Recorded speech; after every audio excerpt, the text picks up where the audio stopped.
Монголд амь зуух үнэхээр хэцүү болж байна. Өдөр бүр сэмхэн анзаарагдalgүйгээр уйлгчин ядуусын игнэнд шилжих зовлон бүхнийг хүлээж байна. Иргэд жүндээ зүхэрч боддог ярьдаг юм л сайн цаг ирэх байгаа да. Ардчсан намыг ахад сонгож жинхнээс шил лаац түүхээр болцоход байна.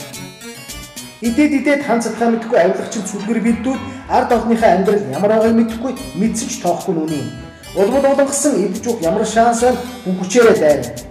Одоо тэр нэг кассе машин гэж айхтар юм нүдэн дээр нь хоёр айлыг унгааж байна. Жижигхэн дэлгүүр өрхүү юмтай хоёр айл кассе машингүй болохоор хаана ихийг нь тураан гэх дарамтанд орж байна. Кассе машиныг бүхэнтэй нь авьяахад багтаа сая төгрөг болдог гинэ. Гэтэл дэлгүүрийн орлого өдөртөө 80,000 төгрөг, ашиг нь чүвэ 20%-тай. Тэр мөр жижиг дэлгүүрээрээ бүгд гэрээд ижээ. Сарын ашиг 500,000 төгрөг чүү чамаа. Цааш нь юу ч ярих вэ? Ийм дэлгүүрээр амь зогоожгүй өчнөөнөөр байгаа. Тэд яаж бүгд сая төгрөгөөр кассе машин авах вэ? Нэг муу авилгаж даргын шахааны бизнес шүү дээ. Хахаж хөөсэй тэр мөн. Удахгүй жижигхэн дэлгүүрээ хаан тэгээд бас нэг аль шуудаагаа үрээд худамжаар хийсгүү.